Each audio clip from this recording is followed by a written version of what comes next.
Welcome to the show, folks. We are live at Talladega Superspeedway on NASCAR Heat 5 for round 10 of the 2022 NOSSCAR Platinum Cup Series season.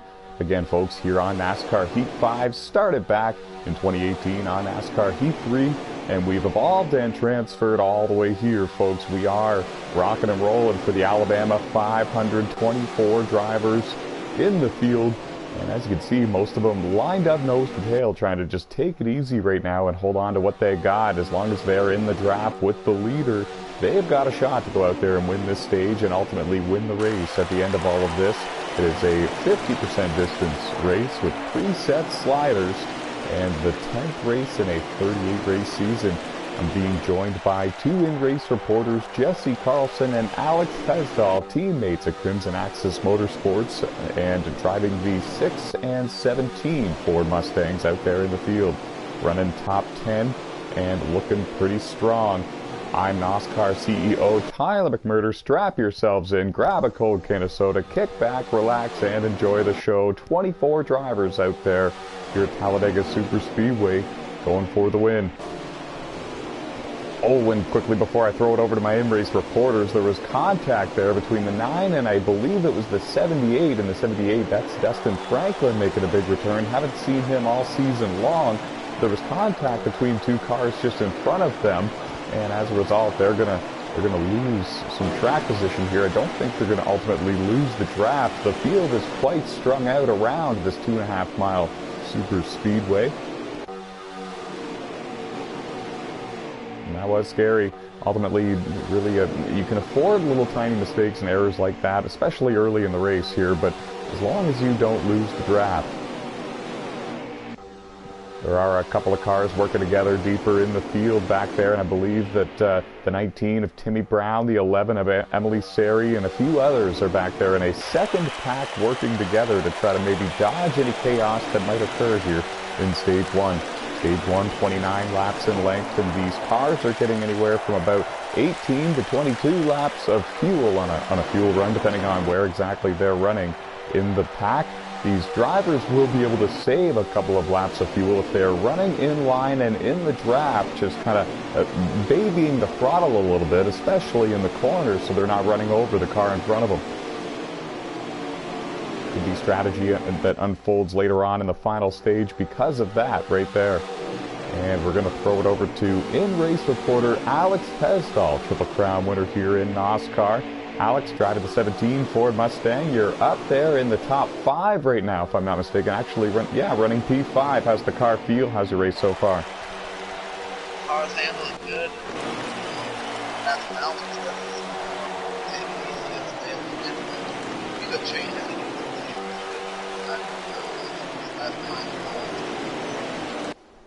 Yeah, very true. Good point. Top 10 get those stage points. Jesse Carlson driving the number 6 Ford Mustang. You just cracked the top 10, running pretty strong right there, and I believe you're in 9th place. It's hard to tell in this group. How's the car feel? How's the race unfolding from your perspective so far? Doing decent. Just sitting in 16th actually. Trying to make moves, and didn't help that I started on the outside, but that's alright. So yeah, just gonna try and live throughout this stage and see if we can make it to the end and get some stage points. Sounds like a solid strategy to me, and the car I was mistaking you for actually is the number 14 Ford Mustang. That, of course, is Beam SKP, this year's Daytona Beach 500 winner here in the NOSSCAR Platinum Cup Series. Driver out of France, the only French-born driver to win a NOSSCAR race on a NASCAR Heat game. And I believe the number 2 of Jordan Roughton just went 1 lap down to your race leaders. I'm going to throw it down to Alex Tesdahl. Is that what happened? Yeah, he just fell a lap down. That was stand. Yeah, he was on the pace. Wow, hometown hero, home track advantage out the window here already in Stage 1 for Jordan Roughton. The good news for him is he's in the lead draft here in this lead group, and if he can just kind of tuck in line and ride along with these guys, he might be able to stay the first car 1 lap down and get that free pass at the end of Stage 1.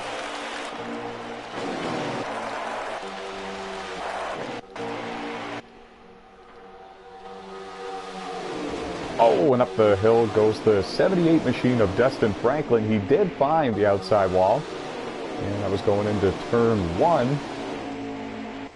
Now he is okay, and he's still right there in the draft with these guys, but some track position was lost there. And how about Trey Hollywood, folks, driver of the number 48 Chevy Camaro, on pole here. Talladega Superspeedway. He is a Triple Crown winner here in NASCAR, and he's no stranger to victory lane at the Superspeedways in particular. Very strong always, Daytona and Talladega. Getting a good push from longtime NASCAR driver Harold Burden in the number 16 Chevy Camaro for Rockstar Racing. Just behind them, Jeffrey Robinson Jr.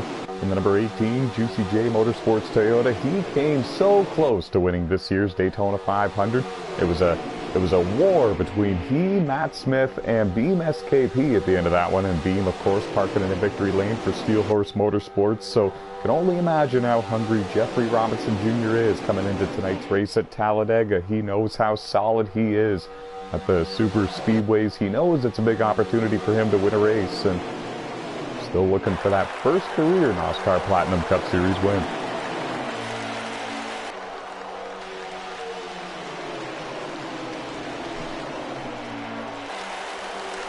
And Alan Richardson up there running in 4th.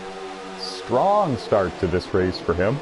He's running in, came into this race 16th in the point standing, so just barely in a playoff spot. So he comes into this one needing some points, and this is exactly the way you want to go about it. Of course, top 10 in the stages get those points. So for example, if it all ended right now, he would get 7 very valuable points towards his hopes for making the playoffs, and he is also coming off a strong run and a first win for him in the NASCAR Super GT Series on Gran Turismo Sport just last night. It was a rain race at the Red Bull Ring. And congratulations to him on that solid victory. I saw video clips and I saw pictures from victory lane. He was very emotional and very proud of that one, and he tweeted about it just shortly after.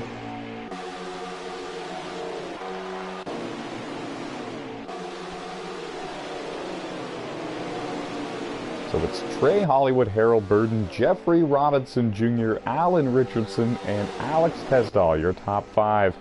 Aaron Garcia, Landon Jenkins right there, 6th and 7th.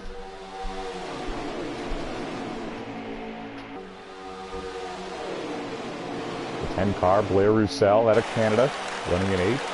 The 95, brand new driver, and making his debut here in the NASCAR Platinum Cup Series. And I'm going through to try to find him here, CWI, and I really don't have a name for him, an alias for him here. He's out there running in the top 10 though, and looking very strong, just in front of Beam SKP, Daytona 500 winner, and the 2-time NASCAR World Champion Trenton Krentz, driving that number 20 DeWalt Toyota 4 Juicy J Motorsports. And now the car behind him is actually the first car one lap down, driving the number 2 Ford Mustang. And it's Jordan Roughton. He's actually taking a look to the outside. I don't know if he got forced up there by Kyle Bowers or not, but Bowers is actually looking to get to the inside there. Bowers running in 11th. Matt Smith, 2-time Platinum Cup Series champion, running in 12th. Haven't talked too much about him, and I think that's exactly the way he likes it when he comes into these Super Speedway races. Really doesn't want to be on the radar of anybody until the very end.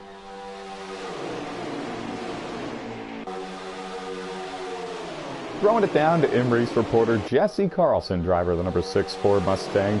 How many laps to go, and what's the strategy from here without giving too much away? We are coming to 13 or 14 to go, and yeah, as I said earlier, just trying to survive here and trying to make up spots by going to the outside. We got those big checkouts, and yeah, just trying to do what I can to make my way up there. Alex Tesdahl running in 5th in the number 17 Ford Mustang, Crimson Axis Motorsports. Alex, when do you think everyone's hitting pit road? It's like maybe 5 to 6 laps. You could expect some green flag pit stops. Wow. So 13 laps remaining. Everybody's going to pit in about 6, and it's going to leave us with about 6, 7, 8 laps remaining for all of these drivers. It's going to be wild to see. Another factor to winning this race is surviving entering pit road when you're in a big group like this, and it's never easy.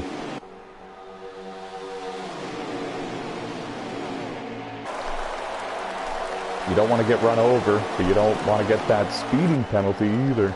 And somebody might brake really hard early to make sure that they are going to slow down and make it in.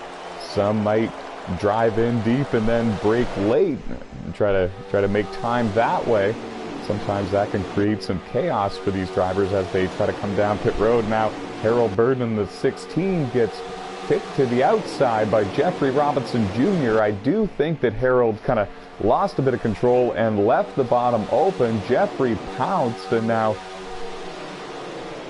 Harold's going to actually tuck back in line into the 5th place position, just in front of Aaron Garcia in the number 24.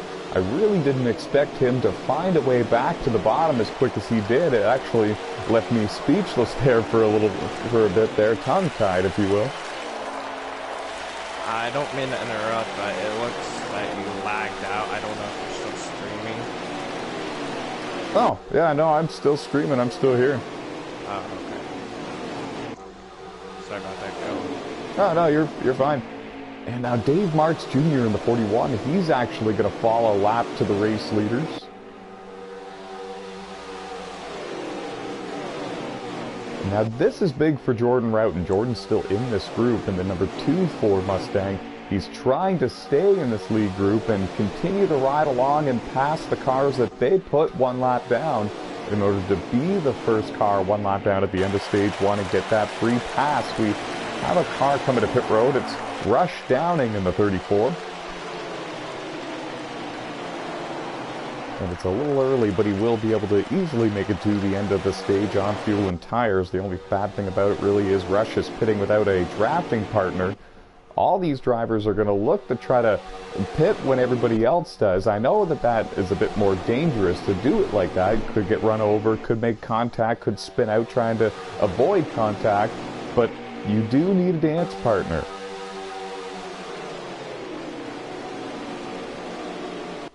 And the 24 went below the yellow line going into turn 3 that last time by. I'm not sure if that was a signal that he's coming to pit road or not. It was. He's coming. So is your race leader, Trey Hollywood, in the 48. And I believe Hollywood, the pole sitter, lost control coming to pit road.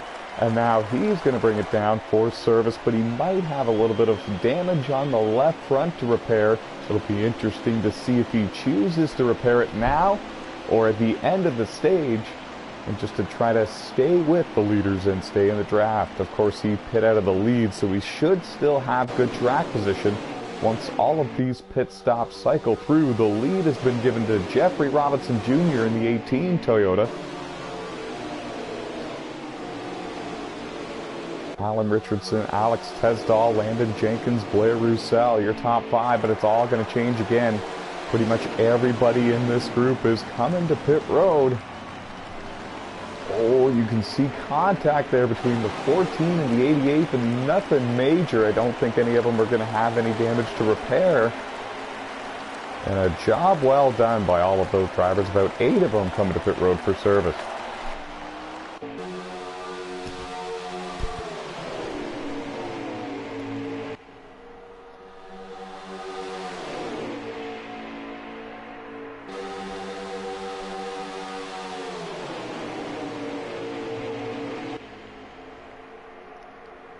And this leaves the lead with Alex Tesdahl, the driver of the number 17 Ford Mustang. But I have a feeling, yeah, here he comes. He's coming in for service. Kyle Bowers, Matt Smith, Blair Roussel, Jordan Roughton, they're all coming here in this group. Oh, and I'll be very surprised if the 10 car doesn't have a speeding penalty, and then he got spun. Shortly after, he might have actually missed the commitment line.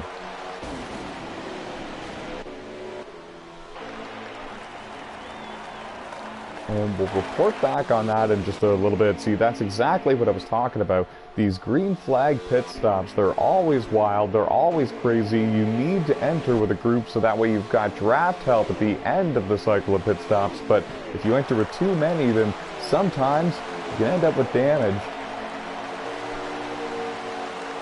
Can really hurt your chances of winning the stage. Now we're only going to, I believe we have under 10 laps remaining.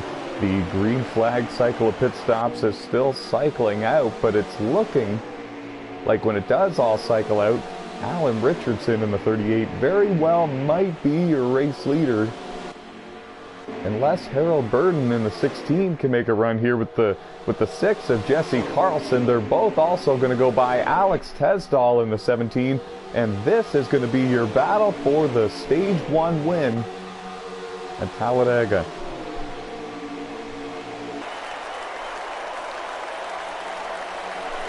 They came with such a full head of steam. They were actually able to gap Alex Tesdall so much that I don't believe the 17 has their draft anymore, and I think it's going to be a three-man dance here for the Alabama 500 Stage 1 win. Harold Burden for Rockstar Racing, Jesse Carlson and Alan Richardson for Crimson Axis Motorsports. Crimson Axis running second, third, and fourth right now in this race.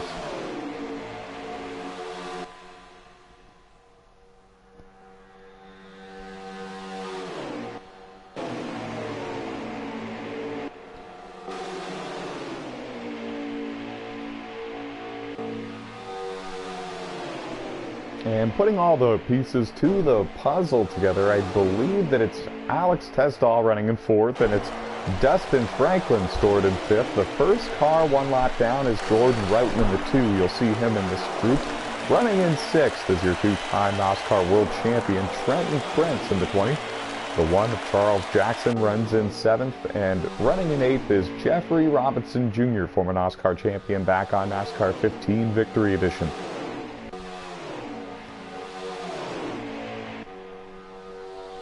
And there's more cars in that second group. If they can stay lined up, they very well might run down the leaders in time. We'll throw it over to Alex Tesdall, the driver of the 6. He's running in second and giving a heck of a push to the race leader, Harold Burden. How many laps remaining do you think that second group is going to catch you? That's a good question. We're coming up to 5 to go, so I would say they'll probably catch us this lap right now, or the next lap. Interesting.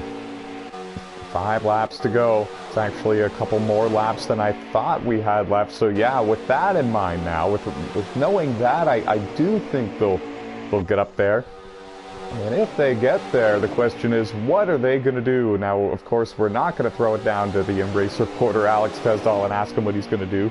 We're not going to give his secrets away. But he has the draft now, and he's going to be there when they come out of turn 4.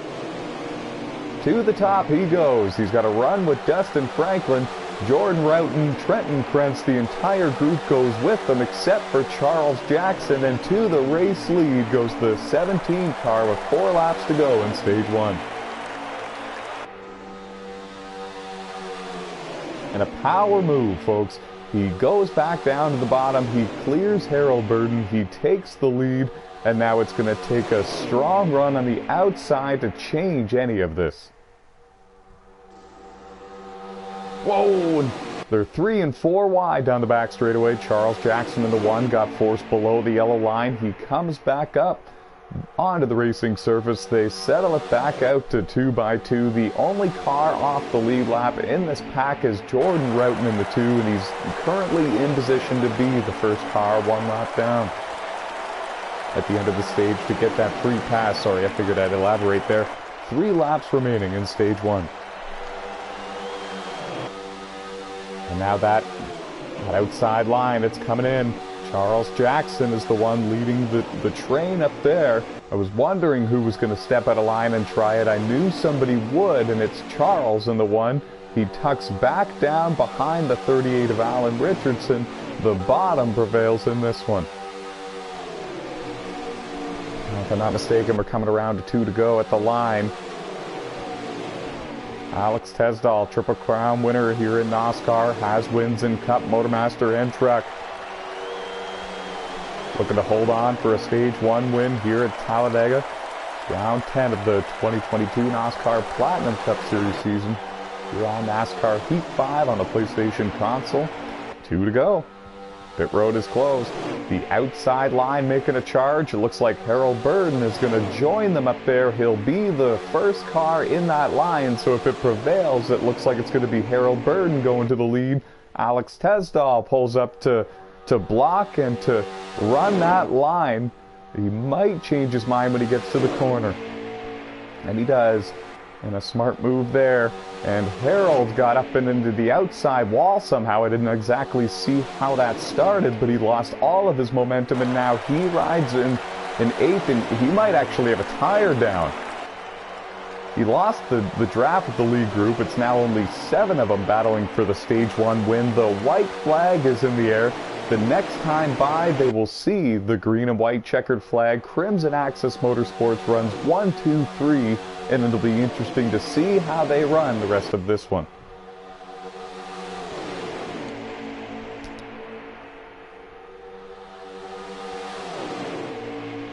And to the outside goes Dustin Franklin in the 78.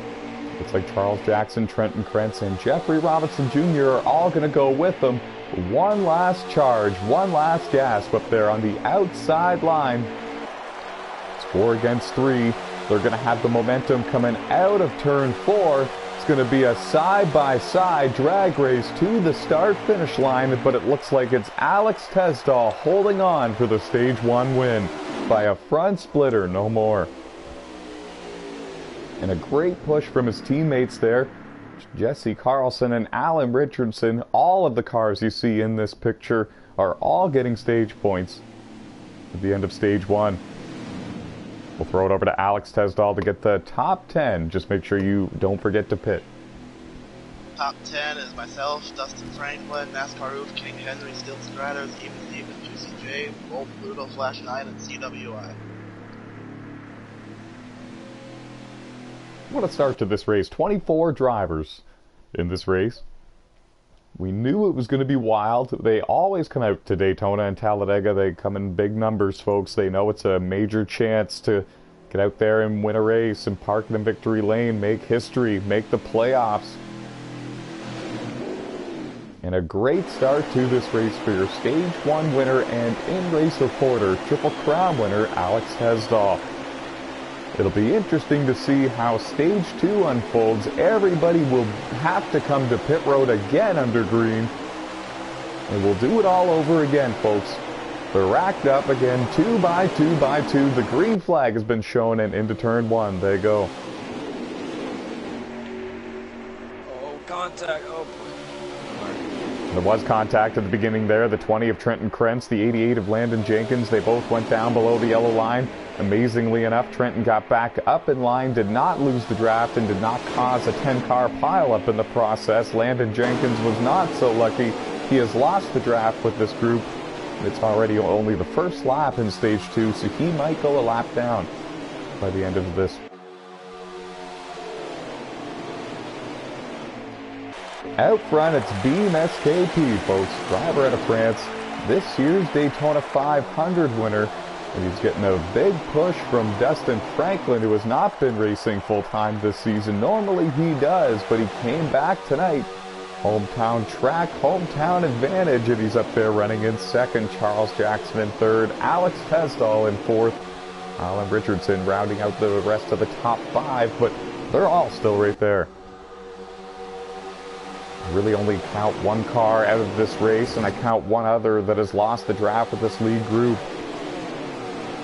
One wrong move, and everyone's in it. And to the outside goes Alex Tesdahl. He's going to clear him and take the race lead. Beam is going to fall back outside of the top 3. He's getting pushed now from the 95. CWI making his debut here. And got 10th in Stage 1 to get 1 point in his very first stage ever in NOSSCAR. And there's a big crash going into turn 1. Aaron Garcia in the 24 goes for a spin. Amazingly enough, the rest of the field did a great job to miss him. And we're going to keep going. And I've got an update here. Actually, the 51 and the 10 of Blair Roussel are both out of the race and done for the day. So there is some attrition that I was not aware of.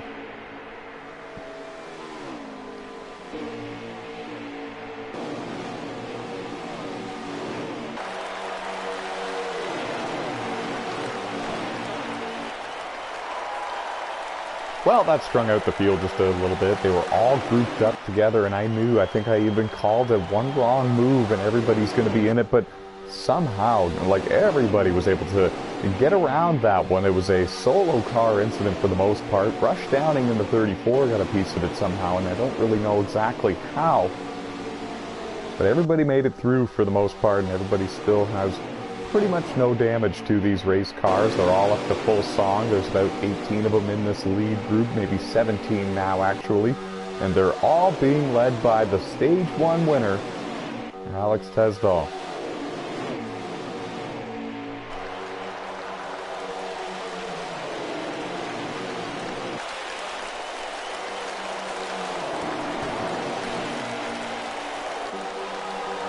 Well, now that things have calmed down just a little bit, and I say just a little bit, we'll throw it over to Alex just to have a word with him a little bit. Stage 1 win, buddy. How does that feel, and is that what you expected coming into this race tonight?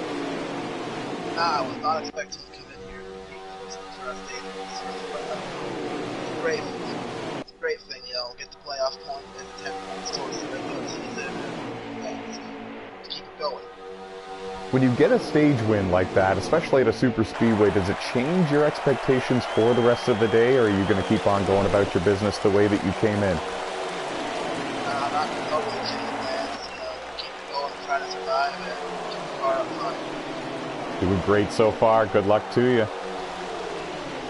Throw it over to Jesse Carlson, the driver of the 6, finished in the top 5 in stage 1, currently up there running in the top 10. How's the car feeling, buddy? It's looking pretty strong from up here. It's doing alright, just trying to keep it low. Just lost a few spots on the outside. Yeah, getting a little whack here, but I should be able to calm it down here. Hey, you're not kidding. Best of luck to you the rest of the way. It looks like a lot of them are starting to make some moves, especially up there on the outside. Alan Richardson just got shuffled out there a moment ago. Lost his top 3 spot. Alex Tesdall is going to give up the lead to CWI in the 95 Toyota for Juicy J Motorsports. It's the very first lap he's led here in the NASCAR Platinum Cup Series. And Alex will stay in second for the time being. Beam SKP up there in third. Kyle Bowers in fourth. Matt Smith runs in fifth. The highest Kyle Bowers and Smith have run all race long. Harold Burden trying to recover and get back to the front.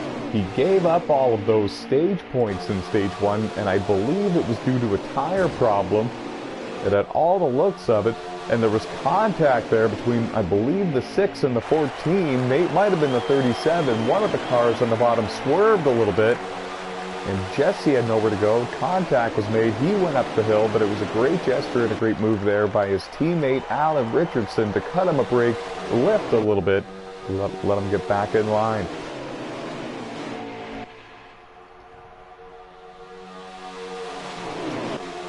And how about Timmy Brown in the 19 for Juicy J Motorsports? Your 2018 Brickyard 200 winner, longtime NASCAR driver, has a win as well on in the NASCAR Outlaw Series on Wreckfest. And he's up there in the top 12, looking pretty strong, getting a good push from team owner Jeffrey Robinson Jr. And up into the wall goes Jesse Carlson in the 6. And that might have actually been from a push from his teammate. I'm really not too sure. Throw it down to Jesse. What happened there, buddy? Yeah, it looks like just pushed too hard on the outside. Same with what happened in Tracker Grants into 20 earlier in this stage, and yeah, just too much and got put up on the wall. Try to rebound and do what we can. Yeah, I'm really sorry to see that, and a bit of a rookie mistake there by Alan Richardson, still learning here on NASCAR Heat 5. Best of luck to you the rest of the way in trying to stay on the lead lap here. That's a heartbreaker. The good news for Jesse is it happened a little bit later in the stage. He's going to have no drafting help, but at least it's not for the full length of the stage. These drivers will also have to come to pit road soon, and it might shake out so Jesse does not fall a lap down before the end of stage 2, whereas Landon Jenkins in the 88 car, He lost the draft with this lead group on lap 1 in stage 2, so we're wondering when we're going to see his car in front of your leaders here. And that'll tell us a little bit about the pace that these drivers are running in a group versus on their own.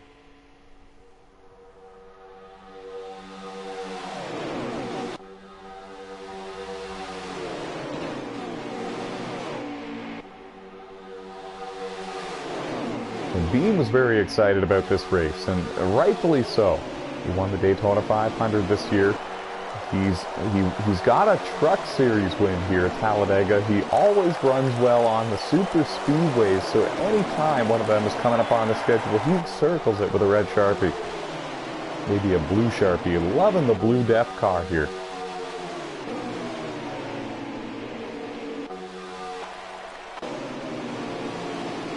And if I'm not mistaken, I do believe that Jordan Roughton was the free pass car at the end of stage 1, and therefore is up here in the top 10 and battling for position amongst all of these leaders.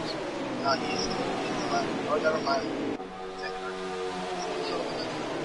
No problem. I would have happily admitted that I was wrong, but I thought that was the case, and it's a good thing to see. It's his home track, and everybody wants to do well at their home track. He came here tonight with high hopes, high excitement, high expectations, and then to fall a lap down about halfway through stage 1, yeah, that must have been heartbreaking for him. So it's great to see him rebounding here in stage 2, and a long way to go here before we see a car parked in victory lane. Now the next car to go one lap down is actually Jesse Carlson in the 6, but he has already been to pit road for the only pit stop he's going to need here in stage 2. So once the leaders all come to pit road, he will be able to stay out and finish the stage on the fuel and tires that he has, and therefore be on the lead lap still. There's a look at Emily. She was up there in this group in the top 12 there for a moment. You can see the lead group not too far in front of her. I'm getting word she lost the draft just about 2 or 3 laps ago. Still a strong run for her, not a mark on that car, and still has high hopes to go out there and win this thing in the final stage. And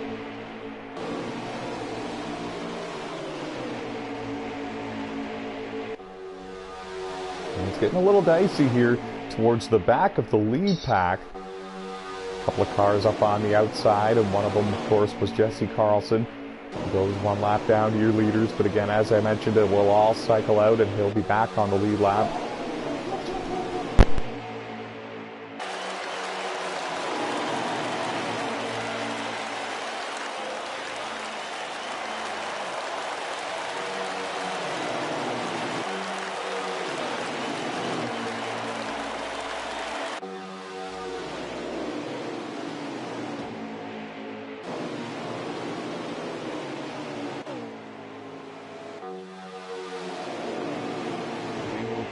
Right after these episodes.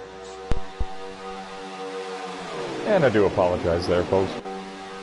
Quick update for you on the frontrunner CWI in his debut here in the NOSSCAR Platinum Cup Series, driving for Juicy J Motorsports, leads the way in the number 95 Toyota. Daytona 500 winner Beam SKP runs in second for Steel Horse Motorsports, and Lone Wolf Motorsports, team owned by Jordan Green, has cars running in third and fourth with Kyle Bowers and Matt Smith. Running in fifth for Rockstar Racing is Harold Burden in the 16 Chevy Camaro. Running right behind him, the pole sitter in the 48 car for Timac Motorsports, Trey Hollywood. A lot of different drivers from a lot of different teams and manufacturers, as well as different nations. We're up there in this lead group battling for the lead and for the stage 2 win. We are still going to see a round of green flag scheduled pit stops, and we can expect a lot of potentially fuel-only pit stops, maybe right sides to go along with the can, or maybe half a can of fuel that they will need, but it will be short. It will not be there for full service.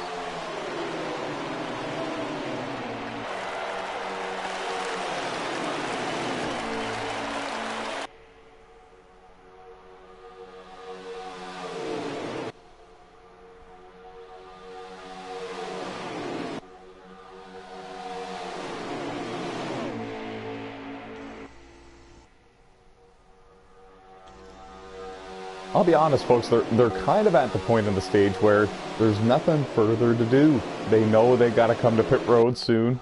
They know there's not too much point trying to drive up there and lead this race. They know that as long as they got the draft, and they should be in about the same spot with them at the end of the cycle of stops. And I don't know, it's almost a risk versus reward at this point, and there's really not too much reward knowing that you're all going to come to pit road relatively soon. These drivers have done the jockeying and positioning that they have needed to do at the beginning of this stage. The lead pack has shrunk down in size a little bit, like it naturally does, just with drivers having problems and losing the draft with the front runners, and now it's come down to them. They know who they got to race to go out there and win this stage, and now it's all about executing, getting in and out of pit road as quickly and efficiently as possible, and getting the service that they think is going to help them either get track position or help the speed in that car.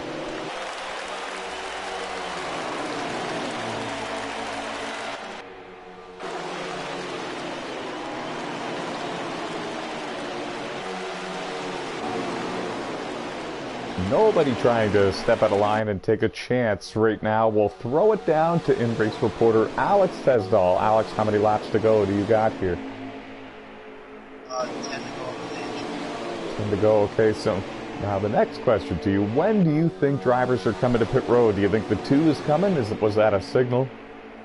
Yeah, he's probably coming in the next 3 laps here. Probably see everyone on the road. All right then.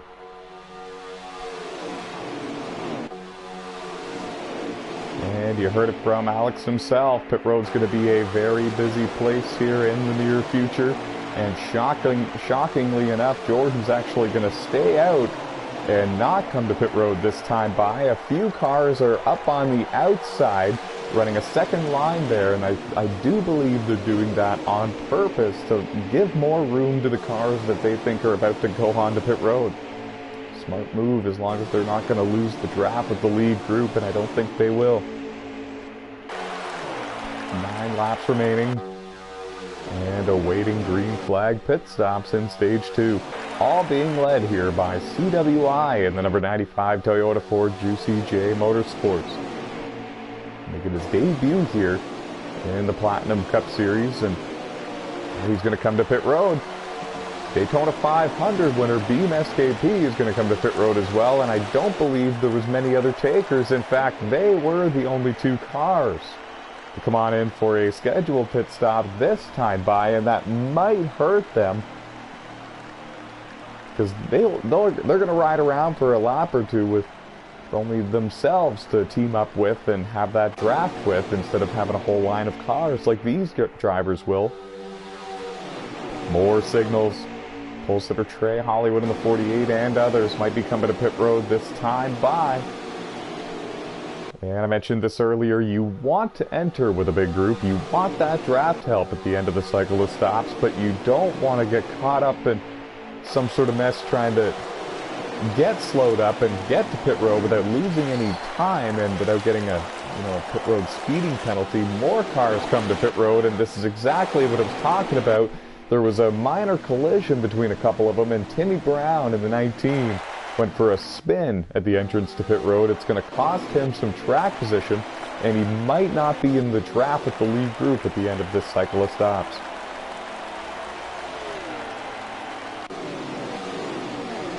And we're hearing some radio chatter, Trey Hollywood in the 48, and talking about the drivers not running them over anymore going into the pits. That's exactly what I'm talking about. Some drivers brake late, some drivers brake early, trying to get slowed down to get to pit road, and sometimes collisions happen, and it really changes the complexion of the race. More pit stops. You saw the 1 car nearly go down and find the inside wall, as well as Josh Colm-Diaz in the 9. Really tough to get these cars slowed down from about 216 miles an hour down to the speed limit on pit road, which I believe is 55 miles an hour. This leaves Kyle Bowers with the lead. Matt Smith, Harold Burden right there with them, 2nd and 3rd. They will be coming to pit road this time. I saw them signal on the back straightaway. And I'm thinking it's just going to be a splash of fuel for most of these drivers. The interesting part about this will be where they cycle out and shake out in running order at the end of all of this. And that was an interesting entrance to pit road. You could see Harold Burton was looking like he was going to pass them both and get into pit road faster and more efficiently than both of them. But then you saw him come to a halt at the last second and let them both go by. I have a feeling he was going to get a black flag for speeding on pit road if he maintained where he was and stayed in front of him. The speed he was going coming into the pits. And now the 47 and 37 are already down and away. And now that was very quick. In fact, I don't know how it was that quick. Most definitely fuel only.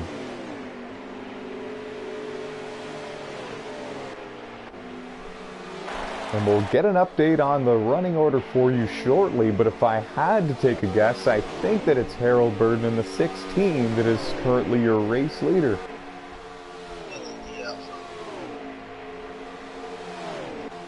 Good for him, but the only bad thing for him, he's got no draft help. And the 47 and 37, they're working together. They're running in second and third, and they're pushing to try to run down Harold Burton before the end of the stage. They're 4 wide for 4th, 5th, 6th, and 7th in the third group, trying to catch them all. And that's looking like it. One car in front of him, it's Aaron Garcia in the 24, who's trying his best to not fall a lap down to your race leaders, and I don't blame him for not lifting and helping Harold. He's trying to stay on the lead lap. He doesn't want to be involved in any of this.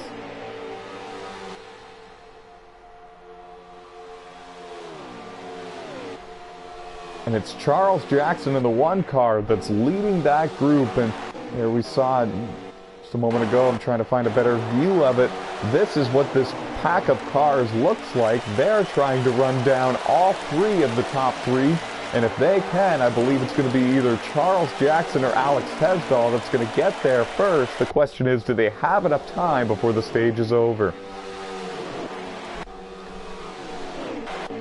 To the outside goes Matt Smith in the 47, getting a push from Kyle Bowers, and they will go to the race lead. And race reporter Alex Tesdall called it sitting duck. He had no draft help. And 47 and 37 cars that were coming about 10 miles an hour faster. There really wasn't too much Harold could do. Kyle Bowers and Matt Smith, very good friends outside of sim racing, and they are teammates at Lone Wolf Motorsports. Kyle is not running full-time for a championship this year, so you know that he's going to stay locked and committed to the back bumper of Matt Smith and just push him to the stage win if he can. I'm sure Harold in the 16 knows that as well, and he might not step out of line and risk it knowing all of this.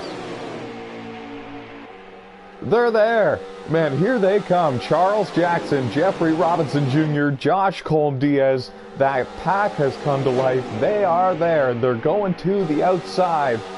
Jeffrey Robinson Jr. giving a heck of a push to Charles Jackson. It's going to be a drag race to the line this time by. I don't believe it's the final lap. I think they got one more after this one.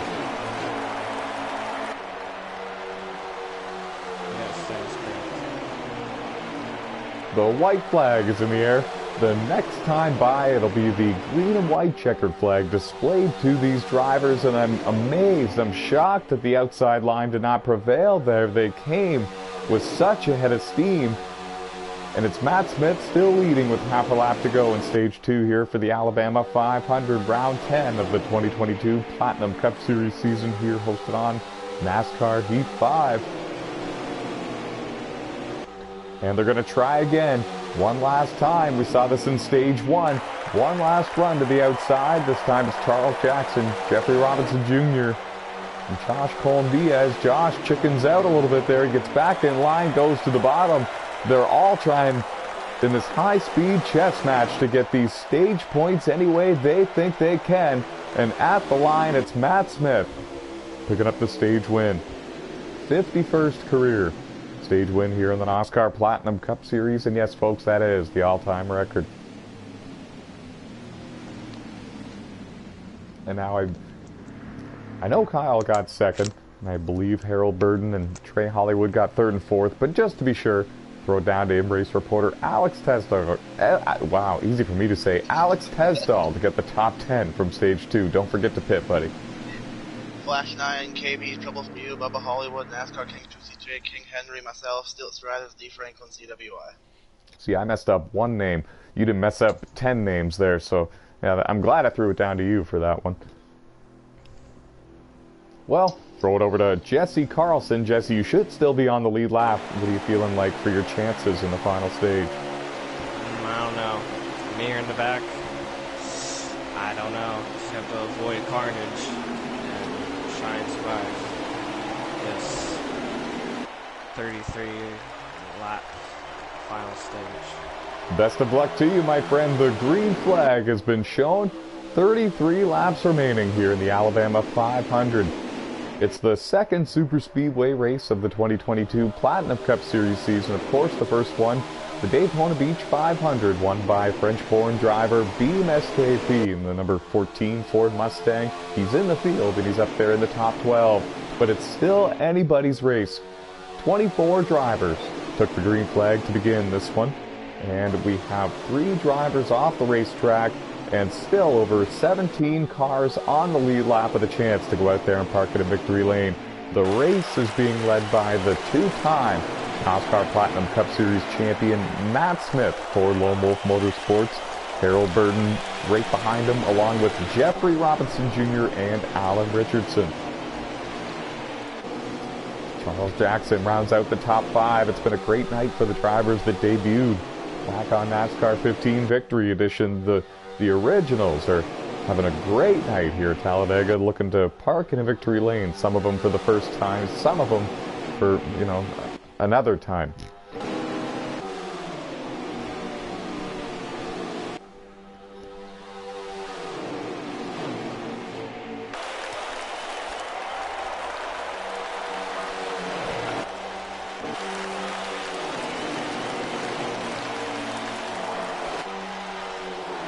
One of the other originals we haven't really spoken too much about. There he is, Sean Lucas, another 21 Ford Mustang for Brett Baker Racing.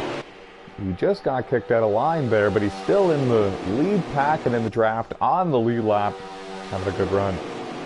Settles in line there just behind Landon Jenkins in the number 88 and just in front of Jesse Carlson in the number 6. And they're for the most part, they're all single file, working their way down the back straightaway. Nobody really trying to step out of line at this point in time. They know they're going to need to make green flag pit stops again. Just one more cycle of green flag pit stops in this race.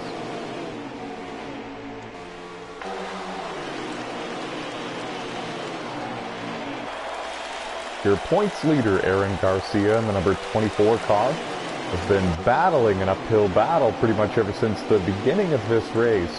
Just barely stayed on the lead lap at the end of stage 2. He was given the free pass and back on the lead lap and trying to work his way through traffic. If I'm not mistaken, he's got a couple of teammates around him, and he's also racing right there with Jordan Roughton and Alex Tesdall. Every now and then you'll see a car step out of line, but it really doesn't look like there's enough of them willing to try it for anything to work, and they all suffer the exact same fate, and they go to the back of the line and lose the draft. Some of them lose the draft. Dustin Franklin has definitely lost the draft, and it appears that Timmy Brown in the 19 car has as well.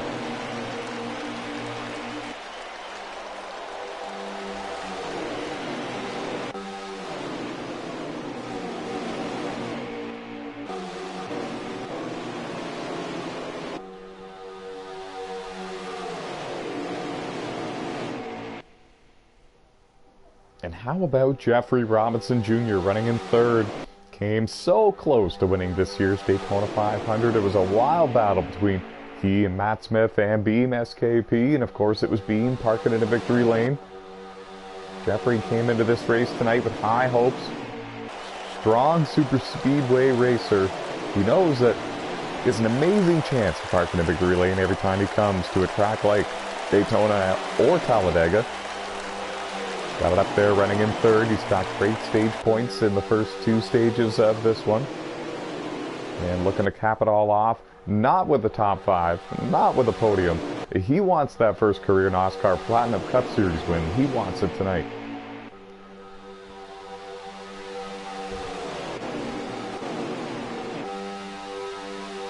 Alan Richardson running in fourth. I mentioned earlier, coming off a strong run last night in the NASCAR Super GT Series on Gran Turismo Sport, picking up his very first NASCAR Super GT win at the rain race at the Red Bull Ring. Always one of the more challenging events on the schedule every year. He's very excited about it. Very emotional win for him. He tweeted about it and thanked everybody who's helped him to get there. And now right there in the top 5 and in the running for his first career NASCAR Platinum Cup Series win as well. Could he check 2 boxes off, 2 accomplishments off in 2 days? And time will tell. Getting a heck of a push there from Charles Jackson, former NASCAR champion, back on NASCAR 15 Victory Edition with us.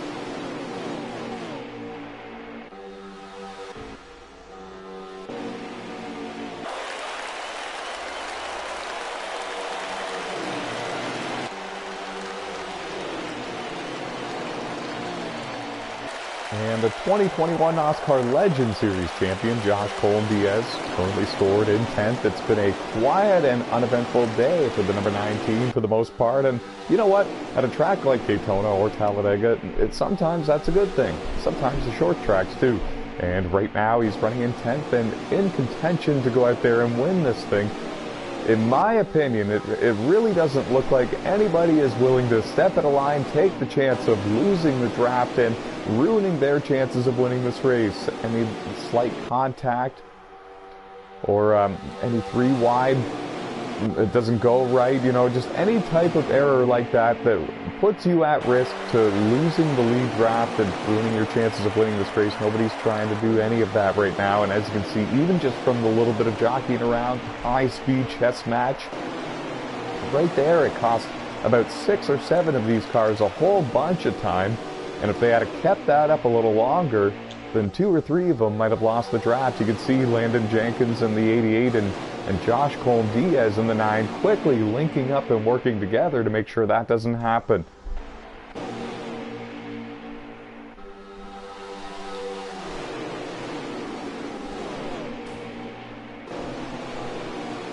Every now and then you'll see a car make a move to the outside to try to make it work, and sometimes they're able to get back down in line in front of the car they made the move on. So if you can do that every now and then, like Alex Tesdall just did, you can kind of leapfrog your way to the front slowly, just one car at a time. But if it doesn't work, even if it's the 3rd time, the 4th time, the 5th time, the 1st time, then you lose all of that ground you gained. And he continues to try it up there, and I really don't blame him.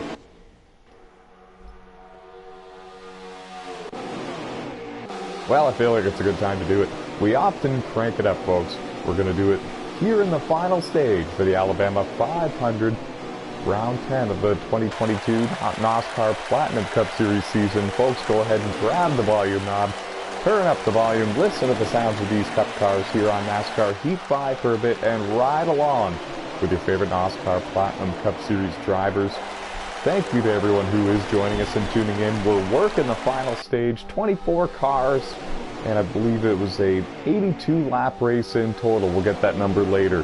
For now, folks, let's crank it up.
crank it down, folks. We're going to bring you back to full commentary and flag-to-flag coverage of Round 10 of the 2022 NASCAR Platinum Cup Series season, hosted right here on NASCAR Heat 5. It's the Alabama 500 at Talladega, and green flag scheduled pit stops are beginning. There you see Matt Smith, Kyle Bowers, and a couple of other cars coming to pit road, and we should also report that the lead pack is a little bit smaller, and heavy hitters like Alex Tesdahl, Beam SKP, Jeffrey Robinson Jr., they have lost the draft with the lead pack, and their hopes of winning this race have taken a little bit of a hit, though they are not completely squandered. We're going to throw it down to in-race reporter Alex Tesdahl, the Stage 1 winner as well. Alex, what happened there, buddy? We missed it. We were cranking it up for the viewers. Uh-oh. And we're not getting any reports from Alex. There could be, I don't know, he could be very upset. We're going to continue on here. Oh, okay. What happened there, buddy? Didn't realize I was on mute, sorry. Yeah, the one car checked out the back of the field real bad, and yeah, the back view off the crest. That's a shame. A lot of chaos happening while you were gone. And it looks like Josh Cole Diaz in the 9 has lost the draft as well. The lead pack has gotten much smaller. I don't think Charles Jackson's a part of it anymore either. I think that he's been to pit road now. And this leaves the lead with Trey Hollywood, Aaron Garcia, Jordan Roughton, CWI, Jesse Carlson, and Alan Richardson. They are the front 6, but I don't believe they are yet to come to pit road for their scheduled green flag pit stop in the final stage. And what a drive it's been by Jordan Roughton.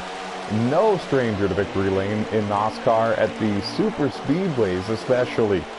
Daytona and Talladega really seem to be his specialty, and he's showing it again here tonight at his home track in Talladega, and looking to park it in victory lane for the viewers and the fans. Goes to the NASCAR races all the time, and Talladega is definitely his favorite one to go to, and they all just signaled. I do think that they're all coming to pit road this time by. Under 20 laps to go. They can make it from here on tires and fuel easily, so some sort of strategy like that is completely out of the question. And now here they come, folks. They're all slowing down. Jesse Carlson, Jesse came back up the track a little bit and into the side of the 38 car. The 95 got a piece as well, but I don't think any major damage was given to any of those cars, and now they're on pit road for service. They might have to assess it while they're there. It's going to be interesting to see where everybody cycles through when this is all done. Now, Kyle Bowers and Matt Smith, they're drafting together. It's just a pair of them.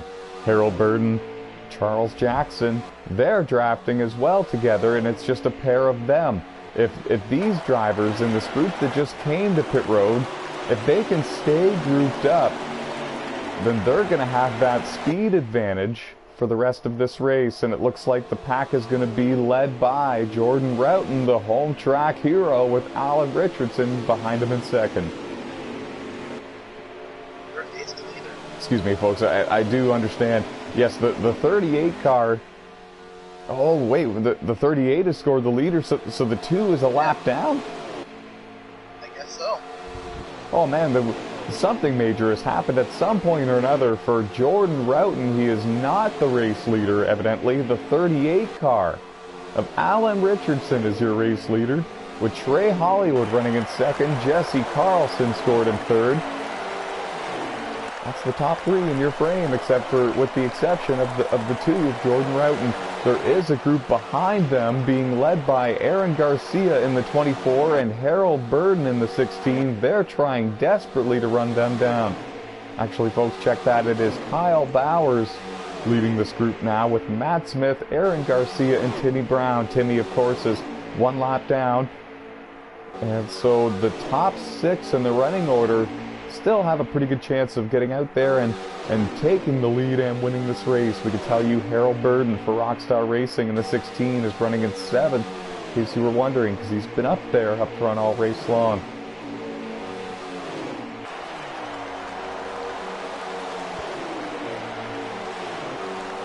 And so now the race leader is Trey Hollywood in the 48. He's your pole sitter for this one as well.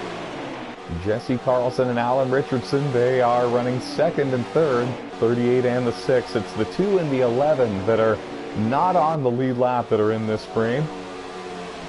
And the second group of cars is now there. Kyle Bowers in the 37 with a big head of steam is going to pull up to the outside line and make a big run for the race lead. Under 15 laps remaining here at Talladega. We'll get an exact lap count in just a moment. 10 to go. Awesome. Thank you. Thank you, Alex. And again, brother, I am sorry that your race went up in smoke, my friend. That's how these races go.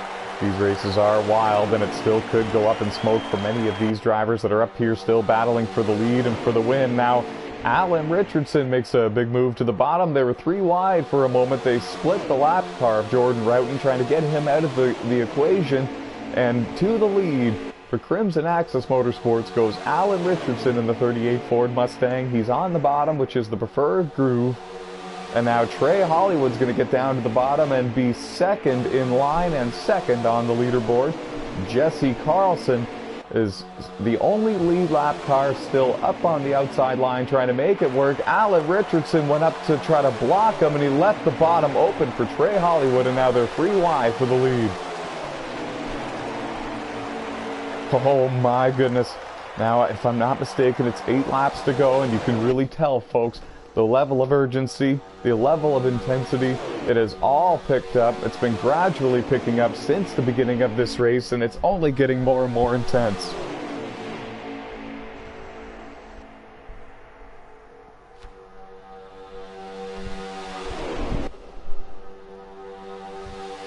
And they are still side by side trying to figure out who's going to win this race. On the outside for Crimson Access Motorsports, it's Jesse Carlson in the 6. On the inside, it's a pair of Timac Motorsports Chevys, and getting a push from Alan Richardson, another Crimson Access Motorsports car. The lapped cars that are in this group, you can tell, are lifting a little bit, with the exception of maybe Jordan Roughton in the 2. The others, like Timmy Brown and Emily and Rush Downing, they're lifting to give plenty of room to let these lead lap cars settle this. And now it's 7 to go, and Jesse Carlson's got no help up on the outside anymore. Jordan's going to tuck in line. Timmy Brown does the same. Jesse's going to have a couple of lap cars in between he and the top 5. Still chasing the 48 of Trey Hollywood. You can tell that Matt Smith is lifting a little bit to try to get a big run and get a big head of steam. He's going to make a move to the outside when he gets to the top 3. I can't believe Aaron Garcia is up there running in second after the troubles he's had today. He is up there with a shot to win this race. 6 laps to go in the Alabama 500.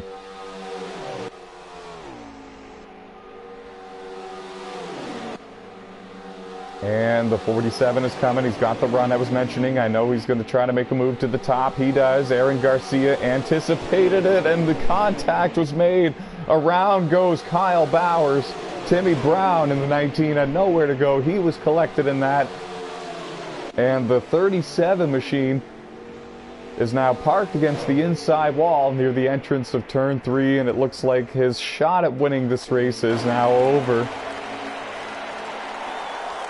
Oh, and the 24 of Aaron Garcia nearly lost the draft with the lead group there, and I didn't see what happened to him. There had to have been a minor incident here just a moment ago.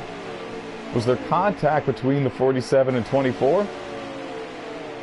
I can't really tell. The 38 was in the middle of that, and yeah, I have no clue. I was sitting in the back trying to avoid that, but yeah, that was race implications right there. How did the 24 lose the draft?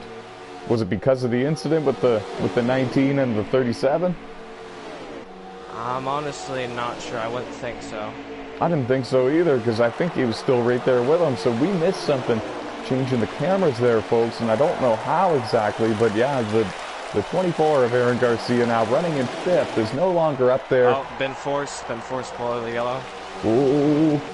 And they're still battling for the lead and for the win. It looks like the bottom line is going to be the stronger line.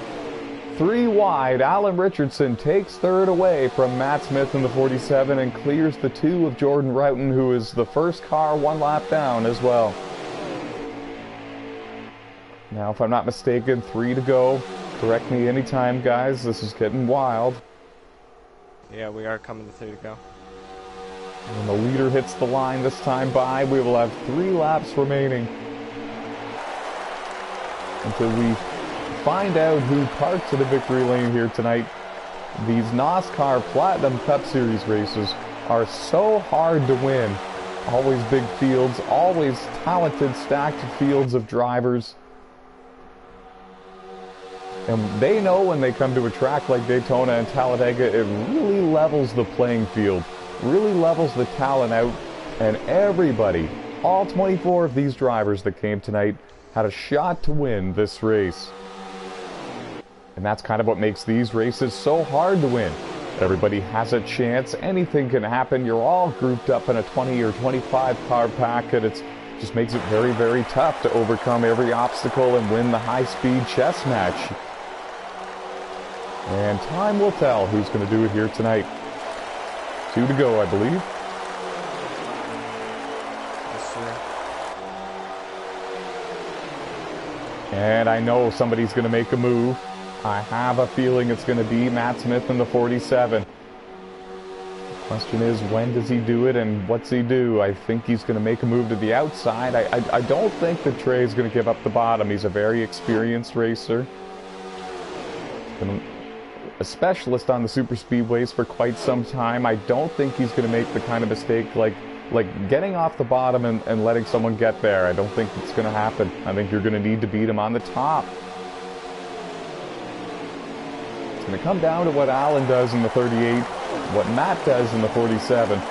Jesse Carlson scored in 4th. He's got 2 cars that are a lap down or more.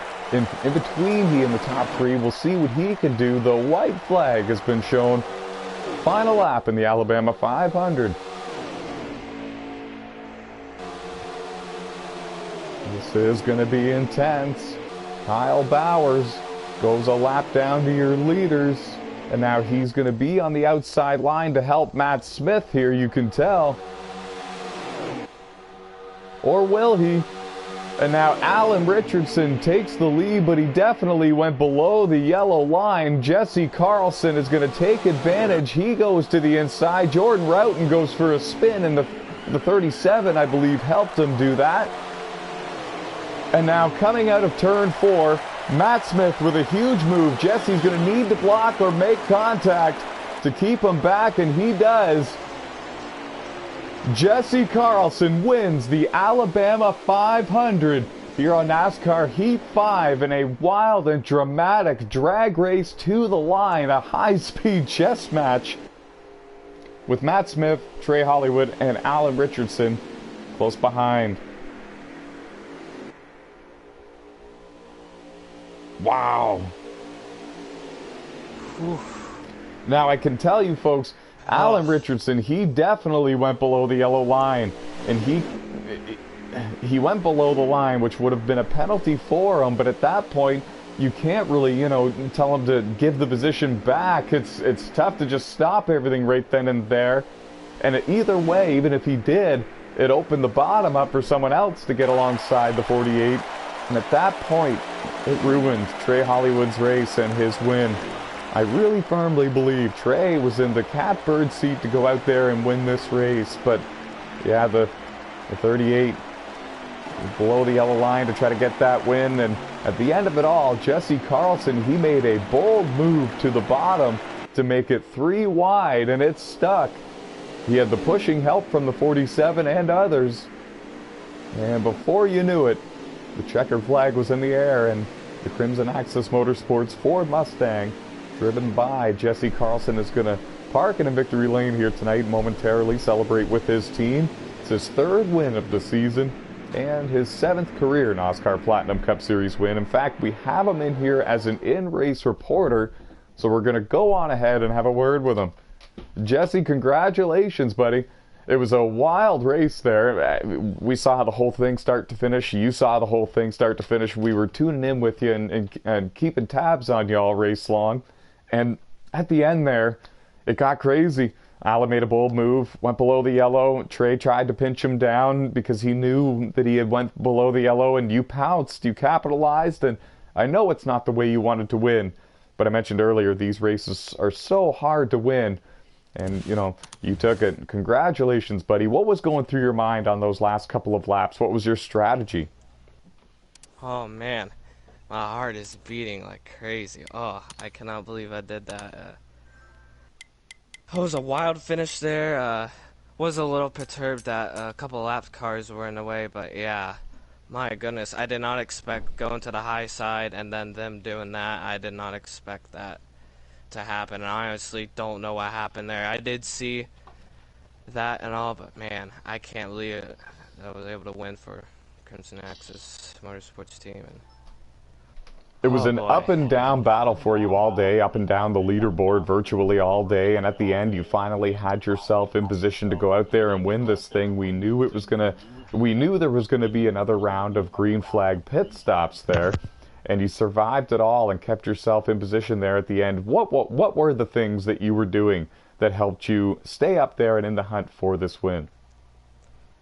Honestly, it was just doing my best to stick up with the front pack and just chill because we're not going for any stage points. And with coming to pit road incident, I went down the first gear a little too quick as I was almost about to speed, and honestly I should have looped around, but that's just how this game is. But yeah, it's nice to win that, and can't wait to go to Richmond. Third win of the season, 7th of your Platinum Cup Series career. Safe to say you're looking forward to the playoffs? Oh yeah, I can't wait to hopefully be there and be able to fight for a championship and have some good races. Always a threat for those championships. Good luck to you the rest of the way, and congratulations. We know it's not the way you wanted to win one, but take them how you can, I suppose. Congratulations, buddy. Thank you. And while we have him in here, we're going to have a word with Trey Hollywood, the driver of the number 48 Chevy Camaro. He's going to be finishing in third unofficially in this race. We are going to review everything and discuss things, but that was a heartbreaker, buddy. That was a hard one to watch. I know exactly what happened there. Alan Richardson in the 38 went below the yellow line, tried to make a move work. You knew he went below the yellow line, so you pinched him down a lot, and eventually you both went up the track, and Jesse was able to capitalize, and it really cost you a shot at what looked like was going to be your win. While keeping language in mind, please describe the emotions going through your mind, and as a driver to a driver, I am sorry, my friend. All I'm going to say is, I'll send you the footage. I never pinched him down. You will see it in the video that I'm sending you right now. He literally went under the yellow line, drove next to my side of me, and ran me up. I never even moved. I kept my straight line above the yellow line. Never ran him down. I'm kind of really pissed because I really actually worked with him all race, and for him to do that. So I'm robbed to win, and I really think that this is my win. I'm upset. Tired of racing people clean and respectful, and then they do stuff like that. Things are all still unofficial right now. Everything will be reviewed, and I just want to say I do apologize for the way that things unfolded there. Again, I do agree with you. The way you described it, I do see it as well. He did go below the yellow line. You did not change your trajectory, and by the time you guys got to the corner, there was just simply no more room there. He was below the yellow, drifted up, and you were there, so you both went up, and yeah, it all unfolded the way it went. Other than the finish, describe your race for us. You won the pole for this race. You got good stage points. Seemed like you were up there all race long. Yeah, it was a fun race. I was leading in the first stage and got ran over by my team in the pit road, and I ended up finishing 15th in the first stage. But I just knew that my car was strong. I knew that I had a good 48 car under me, and that I would be able to rebound. And I knew it was early in the race, so I didn't let it get to me. And I was like, I'll just do what I got to do in the second stage to make sure I get stage points and just go for the win in the final stage. Patient. I have like a lot of clips of me avoiding wrecks. and on my stream, and it was fun. It was a fun race. Glad you had a good time up until the very end there. Again, things will be reviewed and discussed, and this is all unofficial results at this time. Unofficially, Jesse Carlson being declared the winner of the Alabama 500. Really does take a lot for a win to be overturned as well. So I don't want any hopes to be up, but I do have a heart. Everything will be reviewed and discussed, I promise you. And we're going to move forward with this. Congrats on a solid run here tonight, Trey, and best of luck to you at Richmond. Thank you. And we'll throw it over to in-race reporter Alex Tesdahl, the driver of the number 17 Ford Mustang. Strong race for you. In fact, most of the day you were up there in the top 5. A lot of camera time for you for that Crimson Axis Motorsports Ford. In fact, the entire team did well here tonight, but especially that number 17 car. Describe your day for us. You picked up a stage win. Was there any doubt in your mind that you were not going to be a part of that battle for the win? Yeah, man, I thought for sure we'd be a contender at the end. Like, our Sonny D Mustang was a rocket ship all day, and just, you know, at the end got shuffled out and lost the back of the field, and that's all she wrote. And then, you know, at the end I thought maybe we'd still salvage the top 10. Then, you know, the 14 car decides to fence us for like the 5th week in a row, so I don't know what's up with him. I gotta talk to him. But, yeah, the car was super fast, and, yeah. Great. Richmond. Yeah, I was going to say a great points race for you. It seems like at these super speedway races, you know, you could be running top 3 all race long, and then something silly happens at the end and you're out of it. Or you could be out of it all day long and then get back in it at the end, and then suddenly you park in victory lane. You know what I mean? Is there really any strategy or any way to avoid all chaos at all costs for these races, or is it really just, you know, put your chess piece down on the board and hope for the best?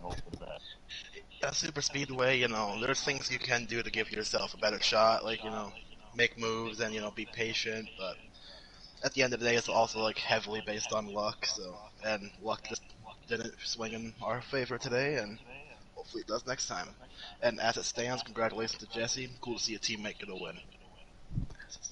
Great stuff. Thank you again for being an in-race reporter here tonight at Talladega. We know it's always wild here at Talladega, especially having to listen to me talk at all times. So thank you again for that. Thank you to Jesse Carlson as well. And best of luck to both of you at Richmond.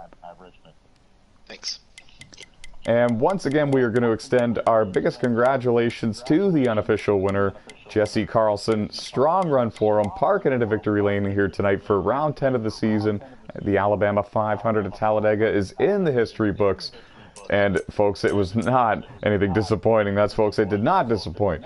It's never a dull race here in NOSSCAR to begin with. So when we come to a track like Talladega or Daytona or, you know, Bristol, Darlington, something where everyone's going to have their hands full all race long, yeah, it's something wild to behold at all times. I can always promise you that. Thank you to everyone who tuned in for this one here on YouTube. Hit the like and subscribe buttons if you haven't yet already, and we will see you next Friday. Good night, everybody. Stay fast.